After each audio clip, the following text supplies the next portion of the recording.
Bien, buenas tardes, buenos días, buenas noches, en cualquier momento que decidan ver este video.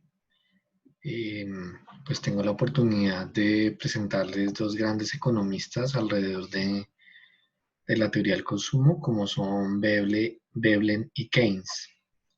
Esos son los que vamos a presentar. Básicamente, la revisión se va a realizar alrededor de una introducción, luego se va a presentar a Keynes, la idea del consumo que tiene él, con una respuesta, digamos, a todas las críticas que le hizo Fischer y Friedman Modigliani.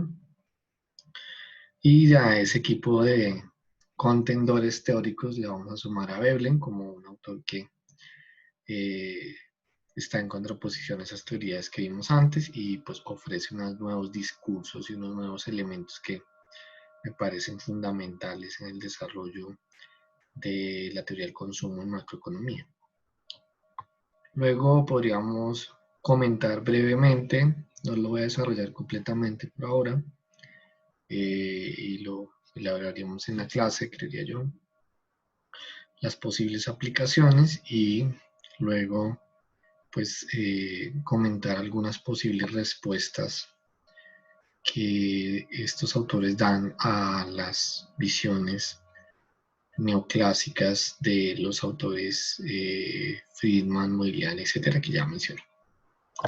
Muy bien, entonces en esta introducción tenemos aquí los dos autores que acabo de mencionar y básicamente vamos a ir diciendo lo siguiente. Entonces primero,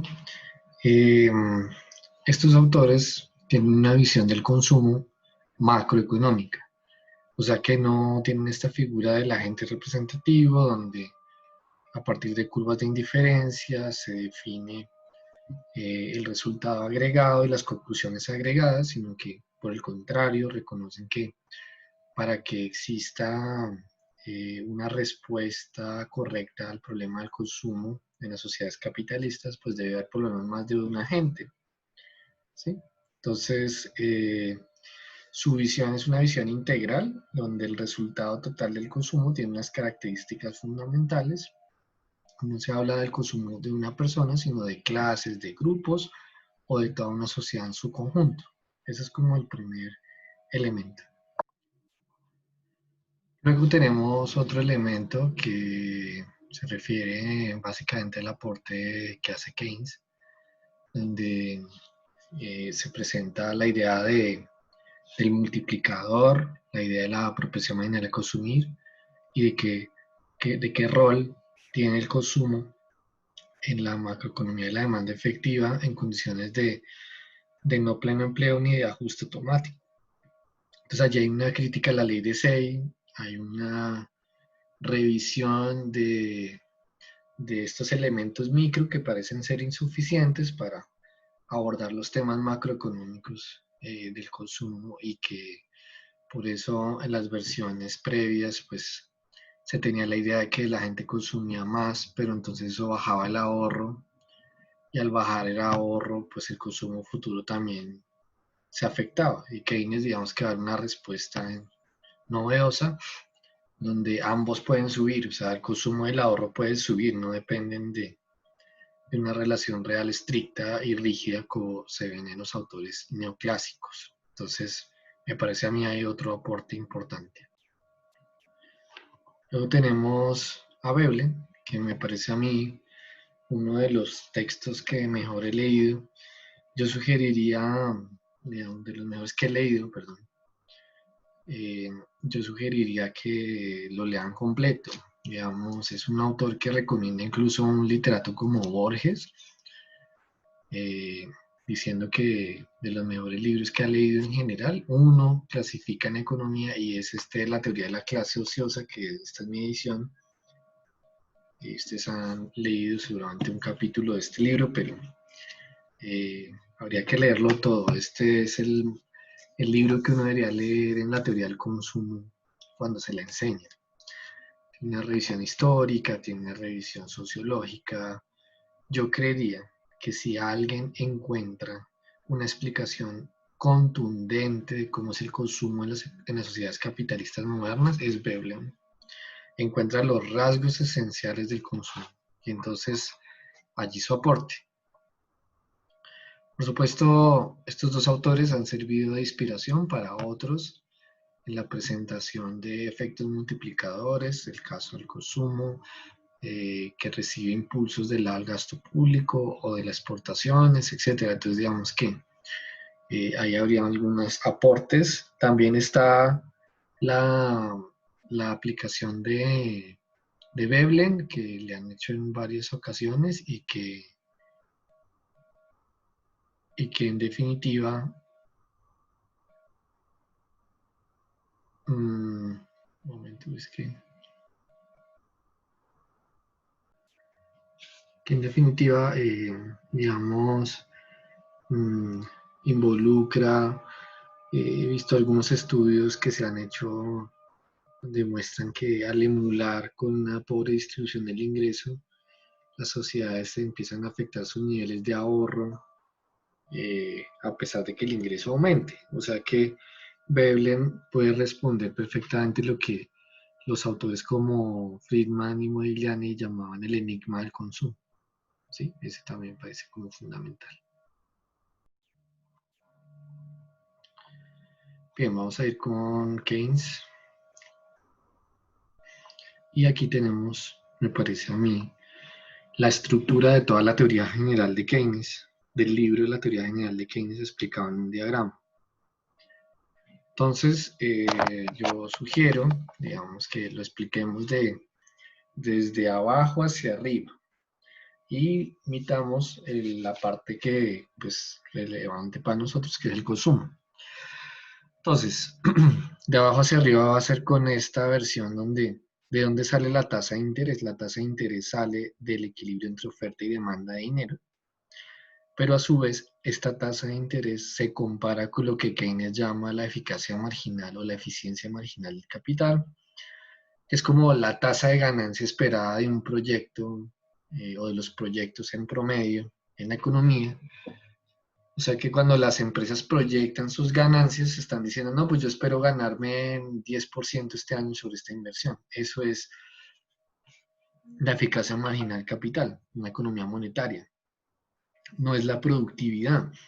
Es una de las primeras diferencias que tenemos con la teoría neoclásica. Entonces, para invertir, las empresas comparan la tasa de interés con la eficacia marginal y eso determina el volumen de inversión. Por supuesto, si la tasa de ganancia supera la tasa de interés del mercado monetario, pues invierten. Y si pasa lo contrario, no hacen esa inversión, sino que lo meten en activos líquidos y otros activos, como vamos a ver ahorita. Entonces, se invierten, ¿sí? Y luego tenemos que al lado de la inversión está el consumo, que justamente, digamos, es la variable que nosotros vamos a buscar acá. Entonces, digamos que una de las cosas que yo quiero que miren es el consumo, ¿dónde está? O sea, el consumo está en una parte de toda la estructura del modelo, pero lo importante aquí es que qué hace el consumo, cuál es su rol dentro de toda la teoría keynesiana y la teoría keynesiana propiamente, ¿no?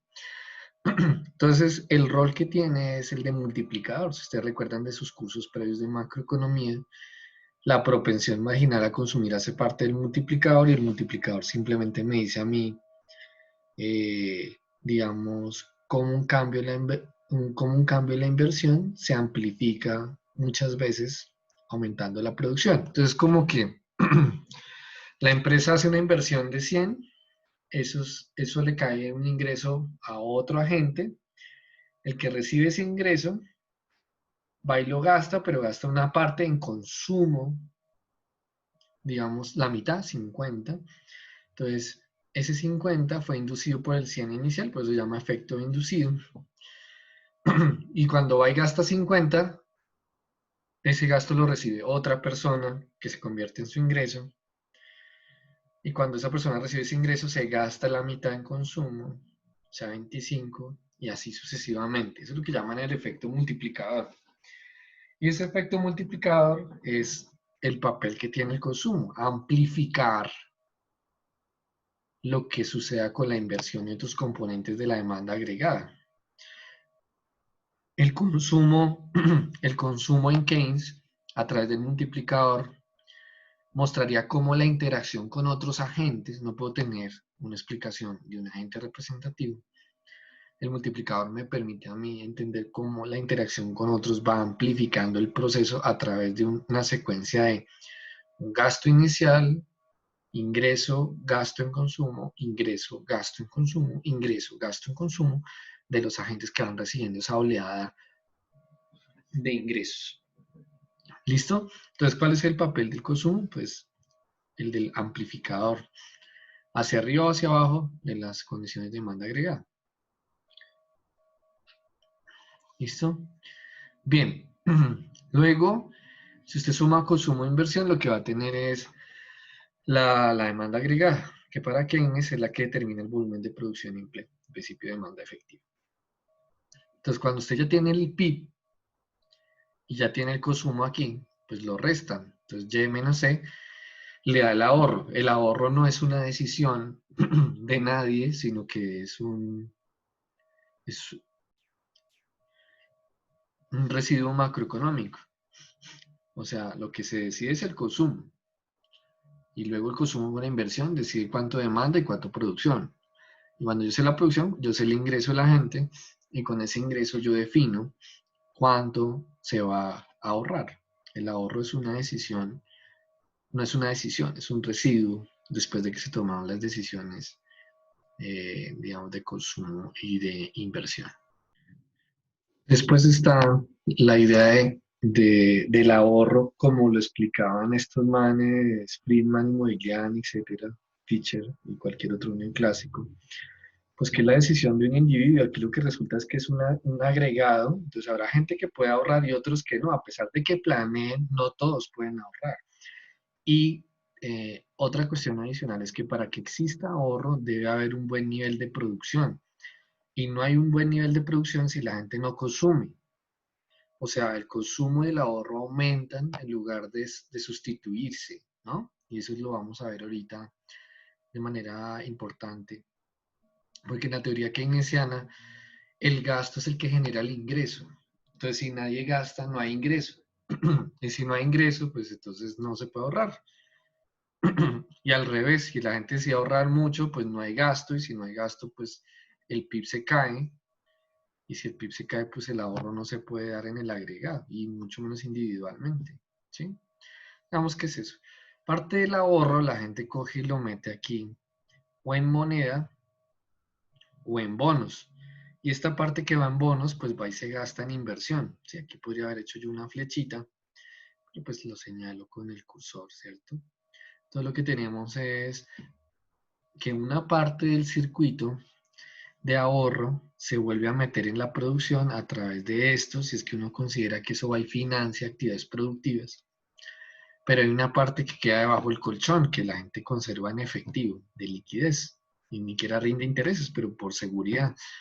Entonces, el punto esencial ahí es que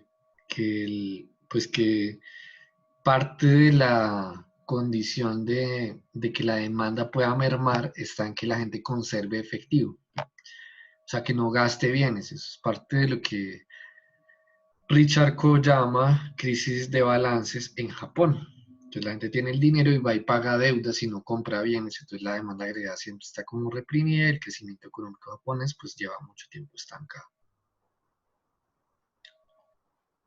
Bien, vamos a hacer algunos elementos ya más profundos de la teoría de Keynes, pero creo que ese gráfico explica casi todo. El primer elemento tiene que ver con algo que ya les había mencionado, y es que, pues que a diferencia de Smith, de Ricardo, pero también de Modigliani y de Friedman, en Keynes el consumo y la inversión y por lo tanto el ahorro no son sustitutos, porque es que si ustedes recuerdan en estos autores, cuando la gente consume se ahorra menos, y si se ahorra menos, pues entonces digamos que la inversión cae, porque ellos asumen que ahorro es igual a inversión. Y Keynes, la explicación de la inversión nada en otra parte, no es el ahorro el que determina el volumen de inversión, de tal manera que tenemos que cuando hay más inversión, podría haber más consumo, y si hay más consumo hay más PIB, y si hay más PIB hay más ahorro. Entonces, en lugar de sustituirse, se complementan. Es el primer factor importante, importantísimo, ¿sí? Que viene también de la idea de una economía monetaria de producción. El otro factor que tenemos es que, pues digamos, el consumo pues resulta en complemento y a partir de ahí tenemos unos elementos pues que comentar. El primero es que dentro de la fusión de consumo usted encuentra la idea de la propensión marginal a consumir, que es una crítica a la ley de Say. O sea, no todo el ingreso termina siendo gastado. Y en ese sentido, pues no garantizaría que toda oferta crea su propia demanda, ¿no? Porque al producirse se genera un ingreso, pero ese ingreso pues, no se transforma de demanda en demanda de inmediato. El segundo punto es que en lugar de que el consumo dependa de la tasa de interés y a su vez de esa tasa de interés de cómo se asigna temporalmente el consumo, pues la idea es que el consumo depende del ingreso que usted tenga hoy, pero no es el de usted, sino el de toda la economía. Es que esa es la diferencia, es una explicación macroeconómica. Entonces, es como que uno no puede disponer de los ingresos que no ha generado. O sea, uno no puede decir que voy a distribuir consumo presente y consumo futuro porque ese futuro puede ser creado. O sea, tiene que crearlo con un ingreso mayor. Y ese ingreso mayor se crea si usted gasta hoy.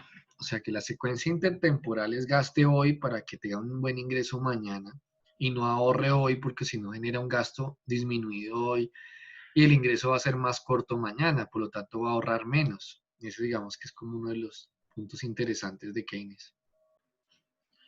Eso digamos que parte del análisis macro y no micro que he tratado de resaltar. Segundo, es que la, las condiciones macroeconómicas de la propensión general al consumir son condiciones psicológicas, donde la gente definitivamente trata de no gastarse todo lo que se gana, y lo llama como la ley psicológica general. A su vez, Keynes considera que el consumo no solamente se afecta por el ingreso, fundamentalmente por el ingreso, pero tiene otros factores que llaman objetivos y subjetivos, de los cuales vamos a hablar.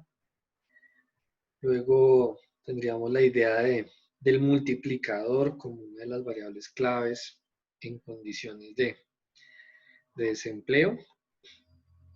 Y por supuesto el residuo en la proporción marginal a ahorrar como la suma con la proporción marginal consumir del 100% del ingreso.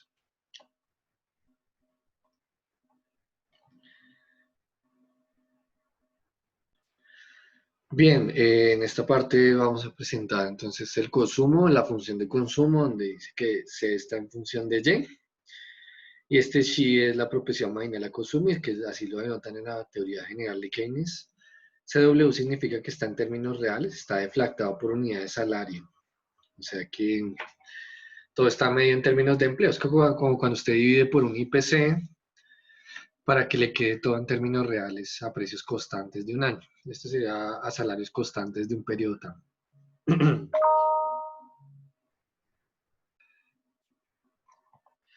Bien, en esta parte entonces, esta es en términos nominales, o sea, aquí estaría multiplicada por W y medida en términos de empleo. Listo, pero pues digamos que eso no cambia mucho.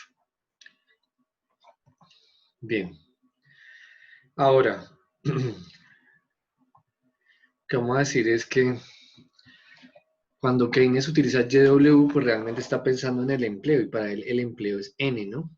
Entonces, cuando el empleo se define entre el cruce de demanda efectiva y la oferta agregada, pues es este volumen de ingreso el que determina el volumen de consumo, pero a su vez el volumen de gasto es el que determina la altura de esta curva de demanda agregada. Entonces realmente la causalidad va de gasto a ingreso a través del empleo, Y una vez se define cuánto empleo, entonces puede usted decidir cuánto va a consumir, ¿sí? Y así sucesivamente. Bien, esta es la función de consumo. Tenemos una parte como de pendiente 45 grados, es la primera partecita. Y luego se desprende, digamos que esta parte recta no, sería como esta parte y luego decrece. La parte de 45 grados lo que dice es que la gente se consume todo lo que se gana, o sea, que la superproporción marginal a consumir es igual a 1. Y Keynes después dice pues que en la medida en que aumenta el ingreso, el consumo, la proporción marginal a consumir va disminuyendo, o sea, como que van ahorrando cada vez más de su ingreso. Eso se podría describir como la segunda derivada del cambio del consumo ante cambios del ingreso. O la primera derivada de cómo cambia la propensión marginal a consumir ante cambios del ingreso, que iría decreciendo conforme aumenta el ingreso, una diferencia sustancial con la teoría del ISLM. Bien, después de haber aclarado cómo la función de consumo, lo que decimos es que Keynes mete unos capítulos donde explica los factores que afectan la propensión marginal a consumir. O sea, ustedes ya vieron que el consumo depende del ingreso, o sea, del empleo y de la demanda efectiva. Pero la propensión marginal a consumir, que era esa xi que estaba ahí en la función, la pendiente de esa función, pues depende de 3 factores, que llama subjetivos, objetivos y influencias y hábitos. Los subjetivos se refiere a, digamos, las características sociológicas de una sociedad, sociológicas de la naturaleza humana, perdón, son horrible, y de las prácticas sociales. Es decir, que usted diga que la sociedad de Estados Unidos es consumista, o sea, que tiene una alta propensión a consumir su ingreso, es lo que sería un factor subjetivo y que yo creo que es parte de lo que desarrolla Veblen en su explicación. Dentro de esos factores que condicionan lo subjetivo de una sociedad al ser consumista, pues está la avaricia, el disfrute, los grados e intensidad de estas, ¿no? Generosidad, religión, educación. Los factores objetivos, dice Keynes, pues son factores que se pueden modificar y que afectan a la propensión marginal a consumir. A corto plazo podría ser la ganancia inesperada de capital, o sea, la gente que tiene acciones y bonos y títulos de deuda, todo eso, eso cuando se aprecia, cuando sube valor, pues es como si tuviera más riqueza y esa riqueza me hace sentir como con más ganas de consumir. La otra es la tasa de interés que al subir reduce el ingreso presente o digamos los ingresos futuros traen ese valor presente. Entonces cuando sube la tasa de interés la gente consume menos o es menos propensa a consumir. ¿Por qué? Los ingresos, digamos, o los gastos futuros, los ingresos futuros los trae a valor presente y los ve reducidos ahora. Entonces como que no se atreve a gastar más. Los otros 2 factores son la distribución del ingreso hacia los trabajadores, o sea, más salarios, o una política fiscal que redistribuye hacia ellos, o al revés, ¿no? Pues esto está hablando de los trabajadores. Entonces, como los trabajadores son la masa más grande de personas en la población, no los empresarios, y a su vez son los que tienen más alta propensión marginal a consumir porque están cerca del umbral este que marcaba los 45 grados en la función, que llaman ingreso crítico. Sheehan, que es un autor que lo interpreta. Entonces, si usted le da más ingresos a los que son más propensos a consumir, pues eleva la propensión marginal a consumir de toda la sociedad.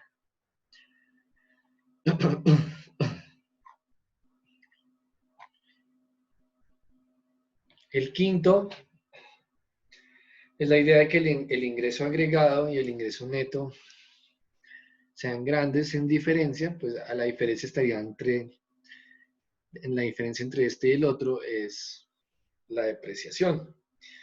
Y la depreciación es como un ahorro que hacen las empresas de los ingresos que van obteniendo. Entonces, cuando el ingreso es muy alto, pues cuando el ahorro es muy alto, la diferencia entre un ingreso y otro es muy alta.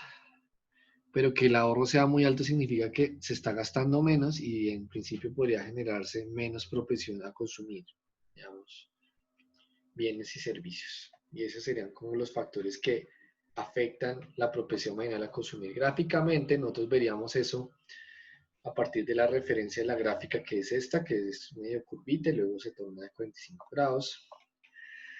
Puede ir aumentando o puede ir disminuyendo su inclinación conforme cambie la propensión marginal a consumir por factores objetivos o subjetivos como mencioné antes. También puede pasar que, digamos, una sociedad aumente su ingreso y la función de consumo da una previsión de que debe consumir B, pero no lo hace, sino consume C, este punto C, y después sí salta de C a B porque mientras cambia los hábitos y se habitúa a este nuevo ingreso. Los cambios de ingreso generan cambios en los hábitos de consumo que no son simultáneos y entonces la función de consumo parece ser como una condición de largo plazo mientras se van ajustando los ingresos con los deseos que se van generando y los que ya existían. Bien. Acá vamos a desarrollar un concepto, digamos, importante de la teoría keynesiana, que es el multiplicador. Entonces vamos primero con componentes de demanda, consumo e inversión. Keynes llama eso D1 y D2 en la teoría general. Luego sabemos cómo se comporta la función de consumo. Reemplazamos eso aquí. Aquí aparecería ya. Despejamos de ahí Y. Y obtenemos la relación de multiplicador convencional, donde tenemos que cualquier cambio en la inversión genera una versión amplificada en la producción, siendo este X, digamos no es X sino Y, la propensión marginal a consumir. ¿Listo? Muy bien. Multiplicador es todo el factor, no solamente el cociente, que ahí quedó mal, ¿no? Luego tenemos también que Keynes heredó este concepto de multiplicador de Richard Kahn, por eso le colocan siempre su índice K, y Richard Kahn hablaba del multiplicador de empleo, de cómo el empleo en un sector genera o empleos en otros, digamos, eso me parece importante. La definición de multiplicador yo podría despejarla de acá y toda la fracción suponer que es K. Entonces me queda que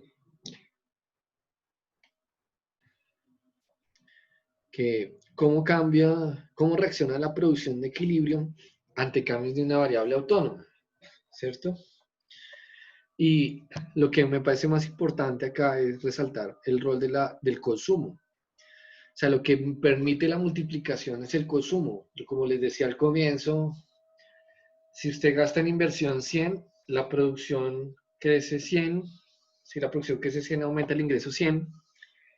Y ese ingreso se convierte en el gasto de otra persona que gasta 50, que se convierte en un ingreso 50 para otra persona y así sucesivamente. Ese es el rol del consumo en la teoría de Keynes, a través del multiplicador y la interacción.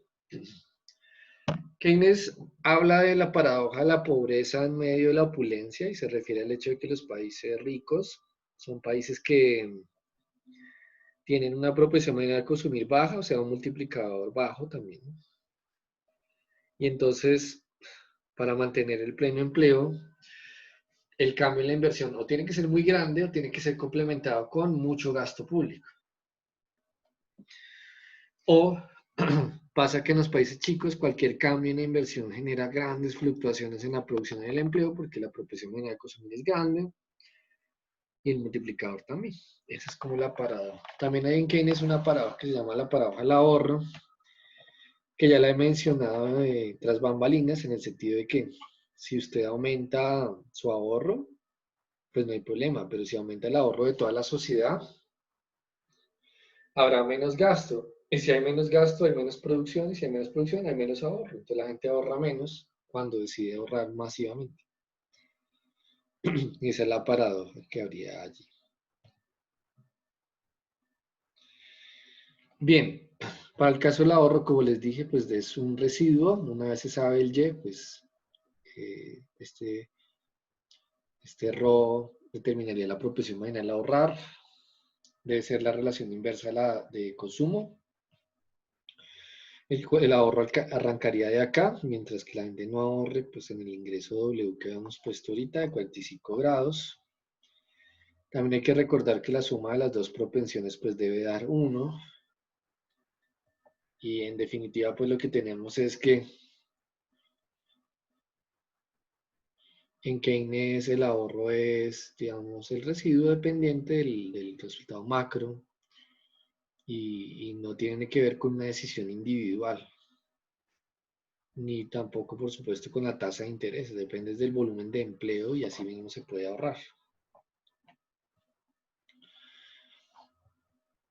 El ahorro acumulado puede servir definitivamente como consumo futuro en las teorías neoclásicas, pero la incertidumbre es la que no permite, pues digamos, asegurar que uno vaya a consumir eso, porque qué volumen es el que necesita, dónde lo va a asignar y en qué momento, pues no es tan claro, sobre todo en una economía monetaria de producción. Entonces, el ahorro puede ser no gastado y si no es gastado, o sea, transformado en inversión, pues no se asegura el pleno empleo, que es una de las críticas que Keynes hace.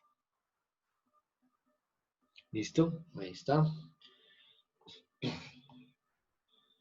Bien, para los neoclásicos y clásicos, el ahorro tiene una relación positiva con la tasa de interés. Para Keynes es una relación inversa, porque si sube la tasa de interés, la gente invierte menos, hay menos demanda, hay menos producción y hay menos ahorro. Entonces, digamos que eso es lo que podríamos llamar falacia de composición dentro de la explicación de Keynes, que evita pues que tenga la forma individual, o sea que a nivel agregado el ahorro contra la tasa de interés se ve así, pero en el individuo podría verse de esta manera. Por eso yo no puedo extrapolar lo micro a lo macro, ¿sí? Vamos con Veblen, en lo que en su libro famoso La teoría de la clase ociosa.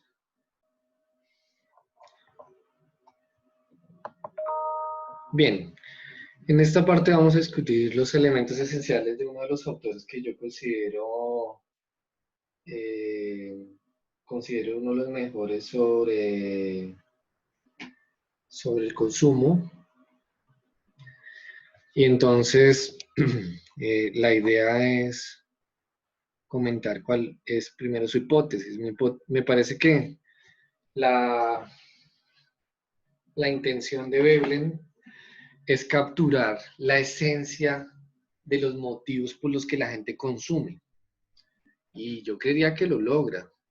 Digamos que no es la metodología que nos han enseñado en economía normalmente, sino que este man acude a la historia, a los hechos, a la sociología, y digamos que, pues obvio, llega a conclusiones muy distintas a como las puede usted ver en Samuelson. De Samuelson dice que maximizar la función objetivo sujeto a una restricción solucionaría cualquier problema en economía, desde el consumo hasta la producción, la inversión, lo que usted se imagine. Entonces, entonces la idea sería, digamos, contradecir eso y encontrar las raíces del pensamiento de consumo. O sea, el consumo no se resuelve con una función de utilidad sujeto a una restricción presupuestal. Eso es lo que yo quiero decir, que no es así. No puede ser tan árido y tan tonto, digamos, según Veblen, digamos, yo lo leo así.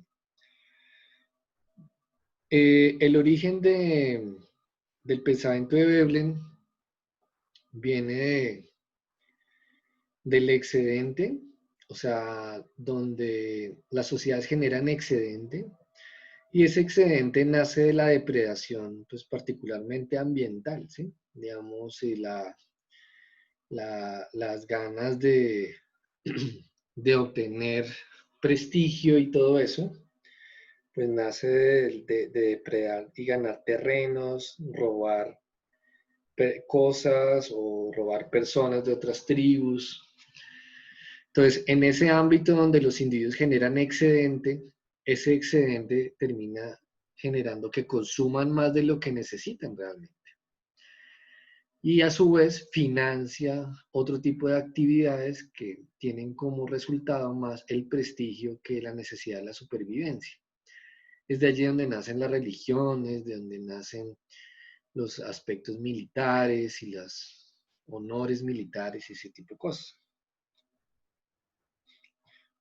La consolidación de una clase que nace con esta idea del excedente y la depredación, que es la clase ociosa, pues simplemente lo que consolida es pues sí, unas personas que tienen unas características que se aprovechan de este excedente nuevo que se va generando.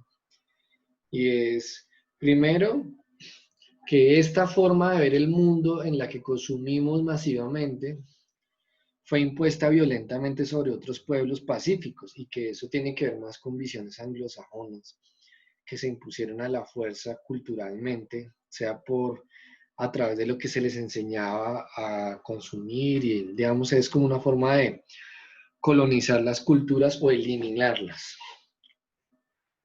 La segunda, o sea que no es una cosa como que el mercado lo generó espontáneamente, no, esto es una decisión histórica de ciertos pueblos a someter otros, en lo que dice Simón. Y nosotros somos los hijos de esos sometidos o de los que sometieron. Luego tenemos otro rasgo de esta clase que él llama ociosa y es pues esa imposición y consolidación histórica y cultural de, eh, del consumo como una variable fundamental en el relacionamiento de las personas y donde nace una clase como que es la que aprovecha sus excedentes y se los apropia. Se llama ociosa, digamos, esa clase porque no tiene nada que ver con actividades productivas, no se ensucian las manos, es como el Juan Piz González, digamos, de, del momento, y pues es de poco decoro tener que hacer cosas muy laboriosas. Entonces tenemos una sociedad donde los altos estándares de las clases se definen porque usted no se ensucie las manos, en actividades industriales o agrícolas, mucho menos.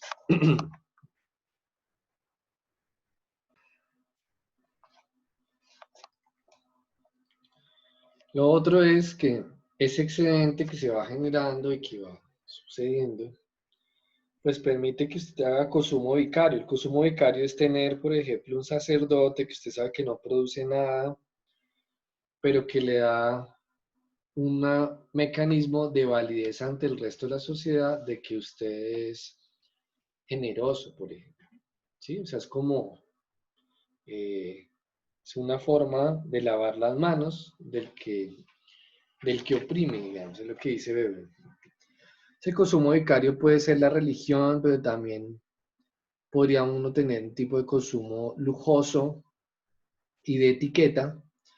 Entonces aquí están un montón de fotos, o sea, usted no, el tipo de bienes que usted consuma son los que lo definen, con quién se relaciona y a su vez usted marca unos cánones que son los que tratan de imitar los demás y que se irrigan a través de, de los ingresos, de los deciles o percentiles con menores ingresos. O sea, la gente trata de imitar al que tiene un poquito más de ingresos que uno o que aparenta tener más ingresos que uno. Llevar buenas maneras, escribir bien con ortografía, tener perros de raza, tener plata para financiar gente que no está produciendo nada, como los académicos, como los religiosos, comprar bienes de lujo que definan esos cánones, pues son características de la clase ociosa. Incluso dicen que esa idea del birrete pues es una copia de los sacerdotes, ¿no? Entonces, digamos que hay unos vínculos entre lo académico y lo religioso. Lo otro es que la clase ociosa, una vez se monta en el poder, no lo quiere soltar. Entonces el conservadurismo es una de las formas de relacionarse con el resto. Y a su vez se lo hacen entender y se lo hacen casi que digerir y respirarlo y transpirarlo a los más pobres. Entonces los pobres terminan convencidos de que así deben ser las cosas, ¿sí? Esa es la idea del conservadurismo y es la clase ociosa la que trata de mantener el status quo donde tiene estos privilegios. Por supuesto, una de las cosas importantes que hace la clase ociosa es decir qué es lo que se debe consumir, qué es lo que usted debe ambicionar, carros, perritos de raza, ubicaciones geográficas, propiedades, etcétera, ¿no?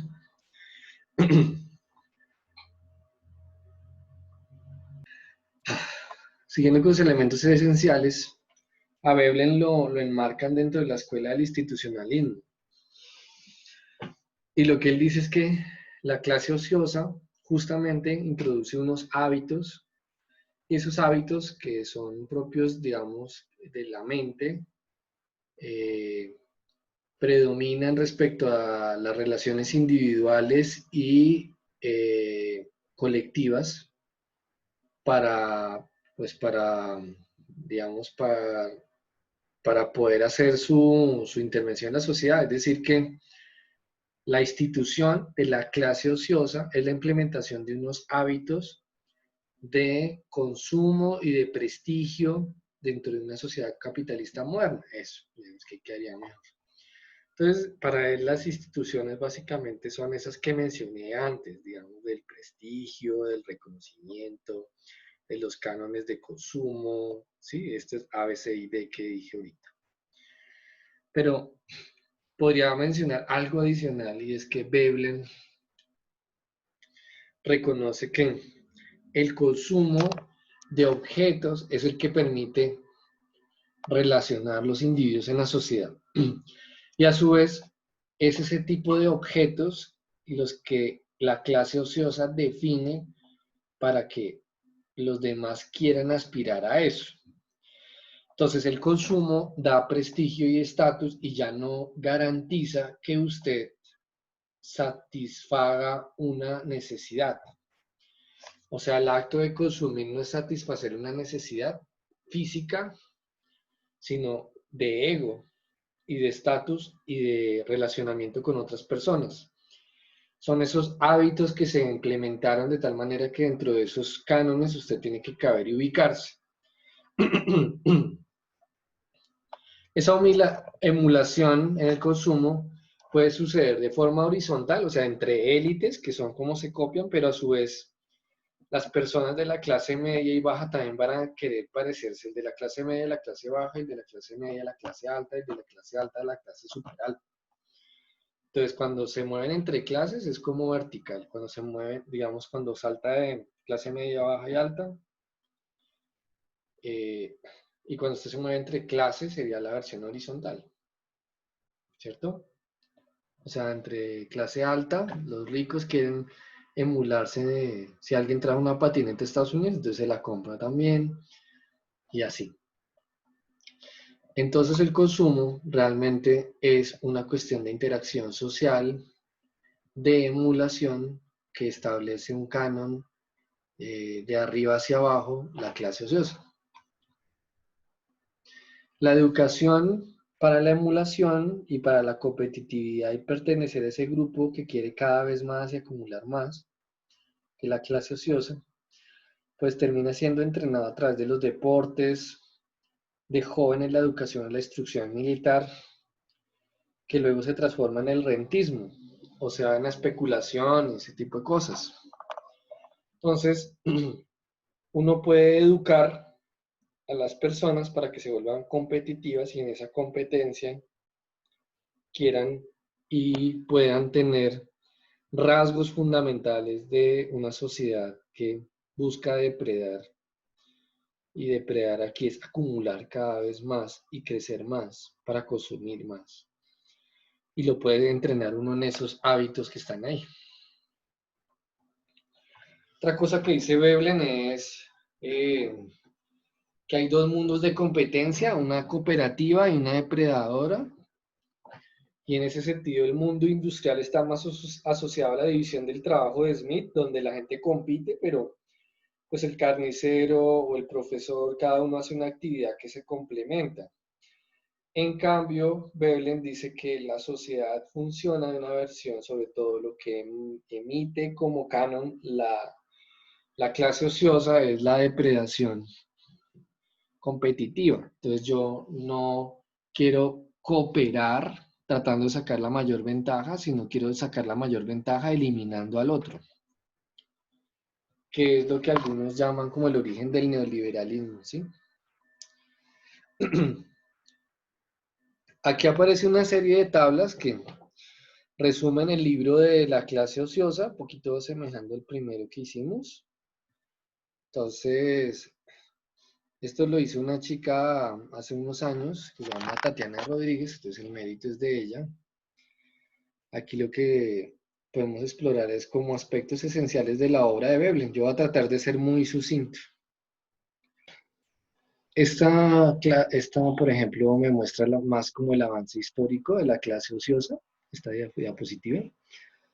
Entonces, mire que la que termina ganando es como la cultura primitiva bárbara, que, digamos, genera estos excedentes que les dije, y ese ánimo de competir y acumular que se transforma en las ideas de consumo modernas en dos clases, en la clase ociosa y la clase trabajadora, donde está la clase industrial. La clase ociosa tiene unos hábitos de administrar propiedades, de tener trabajos honorables, pero pues no ensuciarse sus manos porque eso es, digamos, de desprestigio.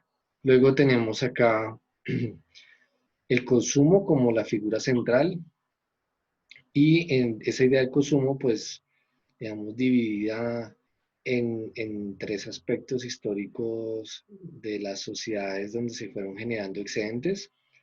Él habla de la sociedad pacífica, cuasi pacífica y sociedad moderna, donde la sociedad moderna, pues digamos que es la que depreda y aumenta su capacidad de consumo, acaparando y con esa búsqueda de competitividad. A su vez, el consumo pues debe lavar sus manos, las sociedades que generan esos excedentes a partir del trabajo de los demás, entonces debe generar consumos vicarios, que ya expliqué de qué se trata.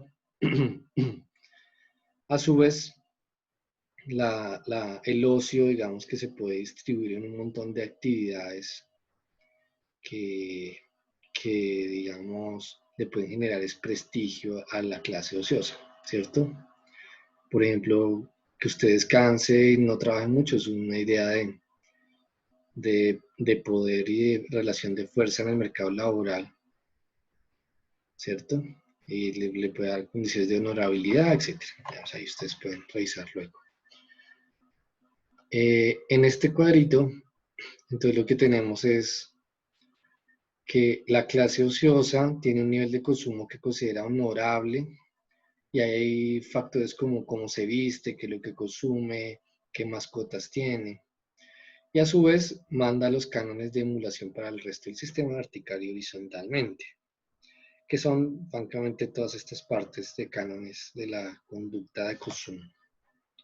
Lo que hay uno que dice chévere que un bien bello es un bien caro, o sea que aquí una frase que escribió la compañera del libro es: un traje barato hace un hombre barato. O sea que estas ideas que uno dice que lo barato sale caro y todo eso, eso es un rasgo de esa forma de pensar que está muy impregnada en la sociedad. Aquí están las instituciones como hábitos, en este caso, pues de conducta y de consumo.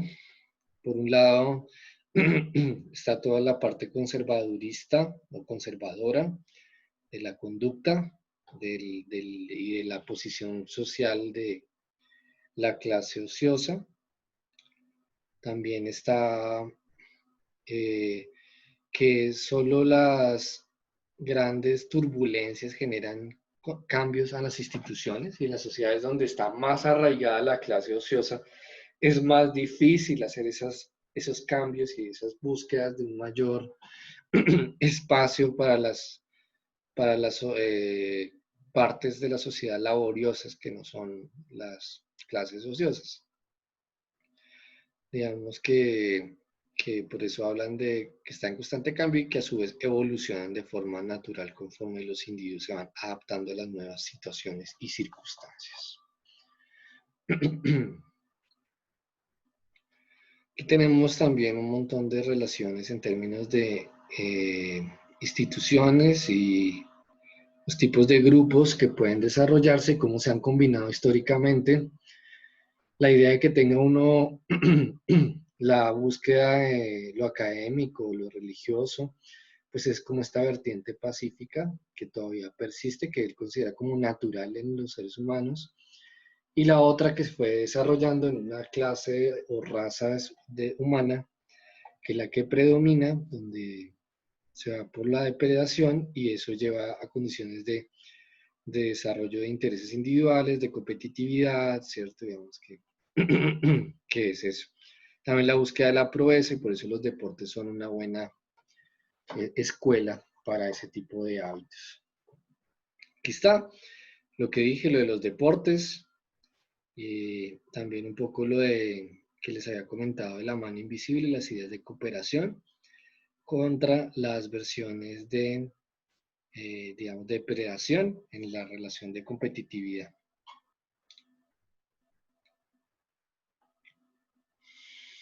Aquí está un poco eso. Ah, bueno, el azar también es otra escuela para la clase ociosa y para la competitividad del mundo capitalista acumulador. Vamos con las conclusiones y ya ahí cerramos. Del lado de Keynes tenemos que el consumo y el ahorro se complementan, no se, digamos, no se sustituyen como pensaba Friedman, Modigliani y los clásicos. Eso pasa porque no es una economía de producción de trigo, sino una economía monetaria ecosistema financiero. Entonces el dinero puede ser creado adicional para que ambos puedan aumentar. No es la producción física la que limita la expansión del gasto. Es bien importante.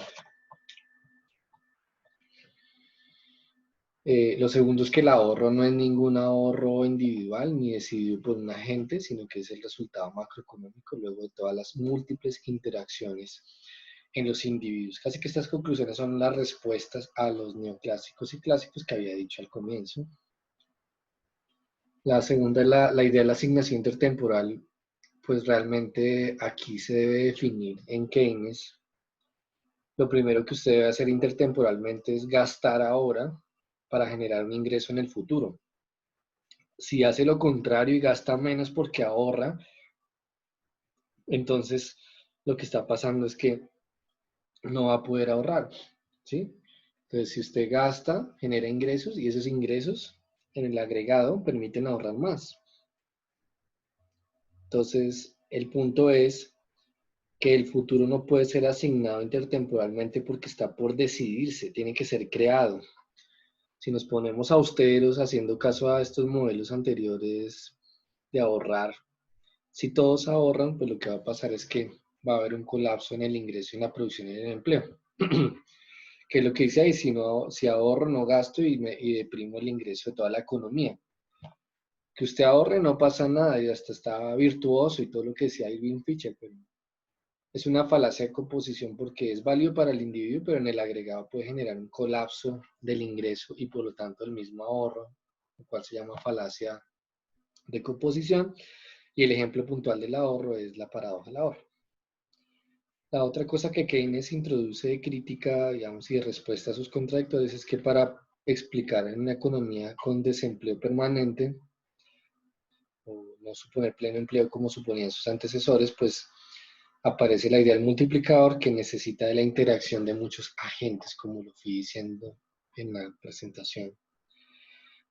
Lo otro es que Keynes no necesitó curvas de indiferencia ni vainas de esas para explicar el consumo y todo su modelo. Por eso es que a muchos de los que les gusta la micro no les gusta Keynes y no lo entienden. Veblen, por su parte, pues también reconoce que la idea del individuo representativo no le aplica porque se necesita más de uno para poder hacer la emulación. Emular es la forma de consumir, por lo que los gustos del individuo no son de él, son de toda la sociedad, construidos a partir de redes sociales, televisión y fundamentalmente la publicidad. O sea que los gustos y las preferencias no son decisiones individuales, al final son inducidas por el sistema. Eso es una crítica, ¿no? Fuerte. Lo segundo es que, digamos, no hay individuos en la decisión, sino clases sociales, ¿no? En la representación y análisis históricos que la teoría micro no incorpora. El consumo, más que satisfacer necesidades, tiene un objetivo ceremonial de posición y prestigio social. No se consume para satisfacer necesidades, sino egos. Entonces, como los egos son ilimitados, pues estamos condenados a estar creciendo para satisfacer esos egos, lo cual nos va a condenar a la aniquilación ambiental, ¿no? Creo yo. Finalmente, quiero mostrarles pues comentarles un trabajo que se llama de la era del consumo, de Age of Consumption, una cosa así, de Steven Fassari, lo pueden conseguir por internet y está referenciado en el programa. Lo que dice Fassari es que Estados Unidos creció bastante desde los 80 y se preguntan cuál fue el supuesto éxito. Entonces dicen que lo que más impulsó el crecimiento fue el consumo de los hogares de estadounidenses. Lo raro fue que durante ese periodo, particularmente desde el 70, la distribución del ingreso a los trabajadores se congeló y se concentró muchísimo en los más ricos y en los salarios más altos. Lo segundo fue que se le entregaba tarjetas de crédito y créditos a todo el mundo sin problemas, en lo que serían innovaciones financieras misquianas. Y digamos que a eso se sumó un alto nivel de propaganda a través de los medios de comunicación. Entonces, todo eso hizo que la sociedad consumiera más, con el agravante de que no tenían con qué, porque el ingreso se fue agotando. Entonces, los hogares estadounidenses fueron perdiendo primero sus ahorros, después le tocó salir a trabajar o trabajar más, trabajar doble o triple jornada, y después tuvieron que recurrir a la deuda en periodos de décadas. Entonces, tenemos una sociedad altamente endeudada, que es lo que impulsa el crecimiento económico a partir del consumo, porque la gente siente que es así como encajan socialmente, ¿sí? Lo que pasa es que sostener eso con deuda es realmente insostenible, y la crisis del 2008 lo que hizo evidente fue eso, que eso estaba sostenido con babas. Entonces, digamos que este trabajo de Fassari me parece a mí mezcla la idea de la economía monetaria de producción, enfoques keynesianos, post-keynesianos y la idea de Veblen de la emulación. ¿Listo? Bien, espero les haya gustado. Gracias.